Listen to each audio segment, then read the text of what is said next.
Assalamualaikum warahmatullahi wabarakatuh. Kami mahasiswa IKIP PGRI Bojonegoro yang telah menyusun permasalahan komunikasi massa yang beranggotakan 1. Saya, Afnita Agil Sahdila. 2. Maulidiawati. 3. Elsa Puspita Dewi. 4. Dewi Nurmasita. 5. Winda Nuraini.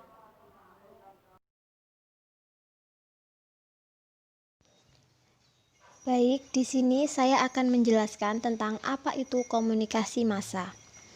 Komunikasi massa atau mass communication juga bisa disebut sebagai komunikasi media massa atau mass media communication.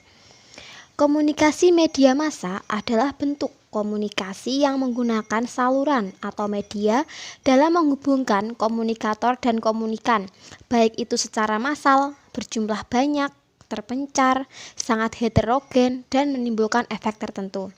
Contoh media massa antara lain majalah, surat kabar, televisi, radio, internet, dan lain-lain. Selanjutnya adalah contoh permasalahan komunikasi massa yang kami peroleh dari kompas.com pada hari Jumat tanggal 20 Juni 2020 yang berjudul Komunikasi soal COVID-19 dinilai bermasalah, masyarakat gagal paham. Hasil analisis. Melihat dari permasalahan di atas, dapat disimpulkan bahwa permasalahan tersebut disebabkan adanya 1. Masalah komunikasi publik antara pemerintah dan masyarakat yang berujung pada kesalahpahaman antara penyampaian dan penerimaan berita tersebut. Yang kedua, kebanyakan masyarakat terlalu menyepelekan perihal keberadaan COVID-19. Yang ketiga, anggapan sebagian masyarakat bahwa COVID-19 adalah sebuah konspirasi saja.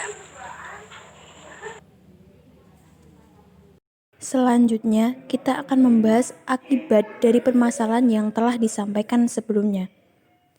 Pertama, timbulnya berbagai pemberitaan yang belum tentu valid atau jelas kebenarannya.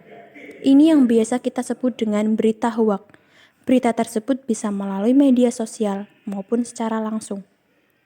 Kedua, meningkatnya jumlah pasien yang terkonfirmasi COVID-19 setiap harinya. Semakin banyak masyarakat yang menyepelekan masalah COVID-19 ini, mereka tidak mematuhi protokol kesehatan, maka penyebaran COVID-19 ini semakin meluas. Ketiga, hilangnya kepercayaan masyarakat terhadap pemerintah dalam penanganan kasus COVID-19.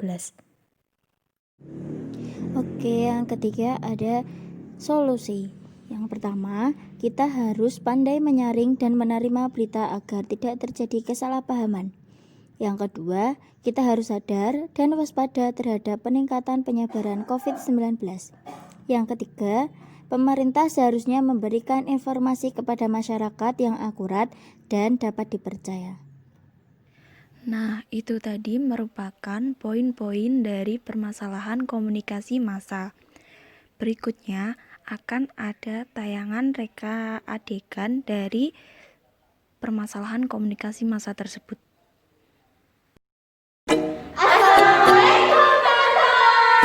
Kami dari IKIP PGRI Bojonegoro, Prodi Pendidikan Matematika, mata kuliah komunikasi pendidikan yang diampu oleh Ibu Novita Sari SPD.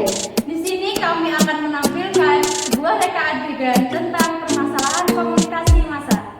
Selamat menyaksikan. Halo, perkenalkan nama saya Putra Nusantara. Halo, nama saya Elsa Puspita Dewi. Hai, namaku Maulidiawati. Halo, nama aku Winda Nuraini. Hai, nama aku Dewi Nurmasita. Lihat ya berita ini. Kasus virus corona di Indonesia terus bertambah. Angka 100.000 hanya soal waktu. Kok cepet banget ya? Nggak tahu, padahal kan kita selama ini udah mematuhi protokol, udah mematuhi peraturan yang ada, udah jaga jarak. Kok bisa ya? Gak tahu, ini juga aku dapat berita nih dari HP-ku. Gini katanya, komunikasi soal COVID-19 dinilai bermasalah, masyarakat gagal paham. Masa kita yang salah? Kan kita udah taat ya sama pemerintah. Apakah pemerintah menutup-nutupi menghadapi sesuatu. Taklah itu hanya something. Iya.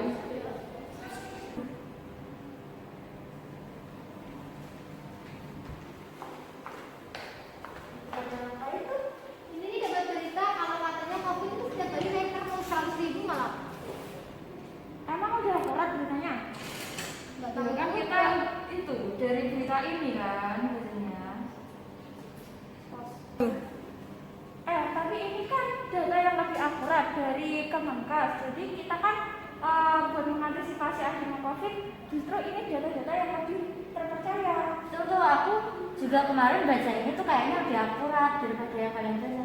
Tapi kan nggak tahu juga kalau setiap rumah sakit itu bisa saja mengcovidkan semua pasiennya sakit dan disebut COVID-19 supaya bukan dana kompensasi. Kan nggak tahu juga. Itu kan termasuk manipulasi data kan? Tapi kita sebagai anak seharusnya berantisipasi dulu. Jangan langsung beranggapan pemerintah itu salah. Tapi di sini juga ada berita kalau pemerintah menganggap bahwa kita gagal paham. Kita kan banyak membaca. Kenapa ya pemerintah itu terus menyalahkan kita? Padahal kan kita sebagai masyarakat sudah berusaha melakukan yang terbaik kan, sudah mematuhi peraturan, seakan-akan itu memojokkan kita gitu kalau kita yang salah. Tapi kan gini, tapi sebagai pemerintah mereka itu sudah memaksimalkan usahanya dalam mencegah COVID-19. Nah, jadi kita sebagai masyarakat seharusnya kita menghargai usahanya mereka. Tapi kamu juga seolah-olah jangan menyalahkan masyarakat juga dong. Tapi kan ini juga lagi usahanya pemerintah buat nangani si COVID-19 ini. Ya udah sih, gak usah nyolot. Siapa yang nyolot? Kamu tuh yang dalam kebicaraan orang. Aku tuh cuma Udah, diem, jangan berdengar terus, nggak penting kau. kalian itu apaan sih? Kok ribut sendiri? Emangnya kalian bahas apa di Ini sini? loh, mereka lagi bahas pemerintah dalam mengatasi COVID. Kan nggak penting kan ya kita ribut. Nggak guna. Tapi dia dulu. Gini. Di sini kan lagi aku cuma ngurusin aja. Kalian itu jangan pada ribut. Sebenarnya kalian itu mempersalahkan apanya? Coba kalian ceritakan sama saya gimana? Gini loh, di sini itu ada yang kita itu menghargai usaha dari pemerintah. Nah, kita seharusnya sebagai masyarakat menghargai dong apa usaha dari pemerintah kita. Masa iya pemerintah negara sendiri nggak dihargai? Tapi dari berita yang kami dapat Ya. di sini menjelaskan bahwa yang salah itu masyarakat karena kita dinilai gagal paham. Jangan menyalahkan pemerintah. Jadi gini teman-teman semua, kita sebagai kaum intelektual di zaman milenial, kita seharusnya tidak saling menyalahkan, baik menyalahkan pemerintah maupun menyalahkan masyarakat. Kita harus benar-benar menyaring berita yang kita dapat, apakah berita tersebut benar-benar aktual atau hanya hoax, karena sekarang kan juga banyak berita yang simpang siur. Untuk pemerintah juga seharusnya lebih terbuka kepada masyarakat sehingga masyarakat itu tidak mengalami kesalahpahaman dalam menerima berita dari pemerintah. Kita harus sadar diri dan mematuhi